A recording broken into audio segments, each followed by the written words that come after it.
ನಮಸ್ಕಾರ, ನೀವು ನೋಡ್ತಾ ಇದ್ದೀರಾ ಸುದ್ದಿ ವಿಚಾರ. ನಾನು ನಿಮ್ಮ ಚೇತನ್. ವೀಕ್ಷಕರೇ, ಯಾರ್ಯಾರು ಹೊಸದಾಗಿ ಕಂಪನಿಗಳನ್ನ ಸ್ಟಾರ್ಟ್ಅಪ್ ಮಾಡಬೇಕು ಅಂತ ಇದ್ದೀರೋ ಅಥವಾ ಹೊಸದಾಗಿ ನಾವು ಮನೆ ಕನ್ಸ್ಕೊಂಡಿದ್ದೀವಿ, ಮನೆ ಕಟ್ಸ್ಬೇಕು ಅಂತ ಇದ್ದೀರೋ, ದಯವಿಟ್ಟು ಇದರ ಬಗ್ಗೆ ಗಮನ ಕೊಡಿ. ಯಾಕೆಂದರೆ ಈಗ ತಂತ್ರಜ್ಞಾನದಿಂದ ಎಷ್ಟೋ ಉದ್ಯೋಗಗಳನ್ನು ಕಳೆದುಕೊಳ್ಳುವಂಥ ಸ್ಥಿತಿ ಬರ್ತಿದೆ. ಉದ್ಯೋಗಗಳಲ್ಲಿ IT-BT ಕಂಪ್ನಿ ಆಗ್ಬೋದು ಅಥವಾ ಇತರೆ ಸಾಫ್ಟ್ವೇರ್ ಕಂಪ್ನಿ ಆಗ್ಬೋದು, MLC ಕಂಪ್ನಿ ಆಗ್ಬೋದು, ಅವೆಲ್ಲವೂ ಸಹ ಈಗ ತಂತ್ರಜ್ಞಾನ ಮುಂದುವರೆದಿರೋದ್ರಿಂದ ಅವರ ಕೆಲಸವನ್ನು ಅರ್ಧಕ್ಕರ್ಧ ಅದು ಸುಲಭ ಮಾಡೋದ್ರಿಂದ ಕೆಲಸಗಾರರ ಒಂದು 100 ಜನ ಇದ್ರೆ ಅದರಲ್ಲಿ 50 ಜನನ ತೆಗೆದುಹಾಕುವಂಥ ಪರಿಸ್ಥಿತಿ ಉದ್ಭವ ಆಗಿದೆ. ಹೌದು ವೀಕ್ಷಕರೇ, ಇದು ಸಂಬಂಧಪಟ್ಟ ಸಂಪೂರ್ಣ ಸುದ್ದಿ ನಿಮ್ಮ ಮುಂದೆ ಇಡ್ತಾ ಹೋಗ್ತೀನಿ ಬನ್ನಿ. ವೀಕ್ಷಕರೇ, ಏನು 2009ರಲ್ಲಿ ಇದೇ ರೀತಿ ಒಂದು ಸಮಸ್ಯೆ ಆಗಿತ್ತು. ಎಷ್ಟೋ ಜನರ ಉದ್ಯೋಗಗಳನ್ನು ಕಿತ್ಕೊಂಡು ಅವ್ರನ್ನ ಆಚೆಗೆ ತಳ್ಳುವಂಥ ಪರಿಸ್ಥಿತಿ ಉದ್ಭವ ಆಯಿತು. IT-BT ಕಂಪ್ನಿಗಳಲ್ಲಿ ಅದು ಪ್ರಮುಖವಾದ ಕಂಪ್ನಿಗಳೇ ಸಹ ಉದ್ಯೋಗವನ್ನು ಕಳೆದುಕೊಳ್ಳುವಂಥ ಸ್ಥಿತಿ ಉದ್ಯೋಗಿಗಳದ್ದಾಗಿತ್ತು.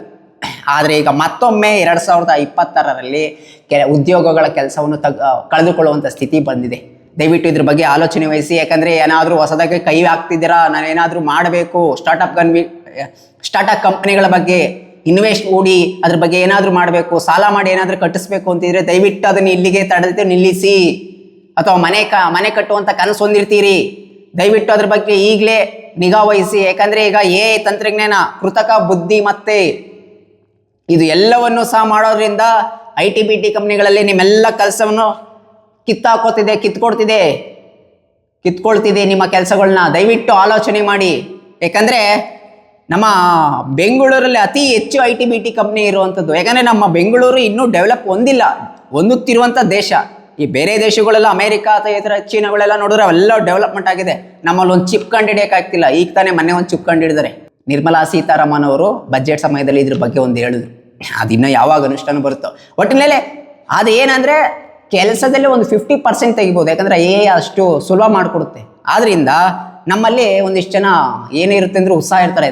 ಒಂದು 1 ಲಕ್ಷ ಸ್ಯಾಲ್ರಿ ಸಿಕ್ಬಿಡುತ್ತೆ, ನಾವು ಏನಾದರೂ ದೊಡ್ಡದಾಗಿ ಏನಾದರೂ ಸ್ಟಾರ್ಟಪ್ ಕಂಪ್ನಿ ಸ್ಟಾರ್ಟ್ ಮಾಡ್ಬಿಡೋಣ, ಅಥವಾ ಮನೆ ಕಟ್ಸ್ಬಿಡೋಣ, ಅಥವಾ ಇನ್ನೊಂದೇನೋ ಸಾಲ ಮಾಡಿ ಇನ್ನೊಂದೇನೋ ಮಾಡಿಬಿಡೋಣ, ಸ್ಯಾಲ್ರಿ ಬರ್ತದೆ ಅಂದ್ಬಿಟ್ಟು ಹೋಗ್ಬಿಡ್ತಾರೆ. ಆದರೆ ಈಗ ಬೇಡ, ಸದ್ಯಕ್ಕೆ ನಿಲ್ಲಿಸಿ ಅಂತ ನಾನು ಹೇಳ್ತಾ ಇದ್ದೀನಿ. ಯಾಕಂದರೆ ಈಗಿರುವಂಥ ಮಾಹಿತಿಯ ಪ್ರಕಾರ ತಂತ್ರಜ್ಞಾನದಿಂದ ಬಹುಮುಖ್ಯವಾದ ಕಂಪನಿಗಳು, ಅಮೇರಿಕ ಕಂಪನಿಗಳಾದಂಥ ಬೆಂಗಳೂರಲ್ಲಿ ಅವಲ್ಲ IT-BT ಕಂಪ್ನಿ, ಸಾಫ್ಟ್ವೇರ್ ಕಂಪ್ನಿಗಳು ಅವೆಲ್ಲವೂ ಸಹ ಈಗ ತಂತ್ರಜ್ಞಾನದಿಂದ ಉದ್ಯೋಗವನ್ನು ಕಿತ್ತುಕೊಳ್ಳುತ್ತಿದೆ. ಉದ್ಯೋಗಗಳು ಕಿತ್ತುಕೊಂಡ ನಂತರ ಯಾರ್ಯಾರು ಉದ್ಯೋಗ ಮಾಡ್ತಿದ್ದಾರೋ ಅವರೆಲ್ಲರೂ ಸಹ ಈಗ ಉದ್ಯೋಗ ಕಳ್ಕೊಂಡು ನಿರುದ್ಯೋಗಿಗಳಾಗ್ತಾರೆ. ಎಚ್ಚರಿಕೆ ವಹಿಸಿ. ನಿಮ್ಮ ಉದ್ಯೋಗ ಕಳ್ಕೊಂಡಾದ್ಮೇಲೆ ಮುಂದಕ್ಕೆ ನೀವು ಬೀದಿ ಪಾಲಾದ ನಂತರ ನೀವೇನು ಮಾಡ್ತೀರಾ? 2009ರಲ್ಲಿ ಆಗಿತ್ತು ಇದೇ ರೀತಿ ಘಟನೆ. ಅವರ ಅಸಹಾಯಕತೆ ಯಾವ ರೀತಿ ಅಂದರೆ ಹೇಳ್ಕೊಳಕ್ಕಾಗಲ್ಲ. ಆ ರೀತಿ ಅವರ ಮನಸ್ಥಿತಿ ಅಷ್ಟು ಇದಾಗ್ಬಿಟ್ಟಿತ್ತು, ಕೆಲಸ ಕಳೆದೋಯ್ತು ಅಂತ ತೀರವಾಗಿ ಅವರು ಮಾನಸಿಕ ಅಸ್ವಸ್ಥರಾಗ್ಬಿಟ್ರು. ಮುಂದಕ್ಕೆ ನಾವು ಏನು ಮಾಡೋಕ್ಕಾಗುತ್ತೆ, ಏನು ಮಾಡೋದು ಅಂತ. ಆ ರೀತಿಯ ಸ್ಥಿತಿ ಈಗ ಮತ್ತೊಮ್ಮೆ ಉದ್ಭವ ಆಗ್ತಿರುವಂಥದ್ದು. ವೀಕ್ಷಕರೇ, ದಯವಿಟ್ಟು ಇದ್ರ ಬಗ್ಗೆ ಆಲೋಚನೆ ವಹಿಸಿ. ಯಾರಾದರೂ ಹೊಸದಾಗಿ ಸ್ಟಾರ್ಟಪ್ ಮಾಡ್ತಿದ್ರೆ ಅಂತ ಒಂದು ಸುದ್ದಿ ನಮ್ಮ ಸುದ್ದಿ ವಿಚಾರದಲ್ಲಿ ನಿಮಗೆ ಸುದ್ದಿ ಮೂಡಿಸೋಕ್ಕೆ ಅಂತ ಒಂದು ರೀತಿಯ ಸುದ್ದಿ ಮಾಡಿರುವಂಥದ್ದು. ಇದಾಗಿತ್ತು ಇವತ್ತಿನ ಸುದ್ದಿ ವಿಚಾರ. ಸುದ್ದಿ ನಮ್ಮದು, ವಿಚಾರ ನಿಮ್ಮದು. ನಮಸ್ಕಾರ.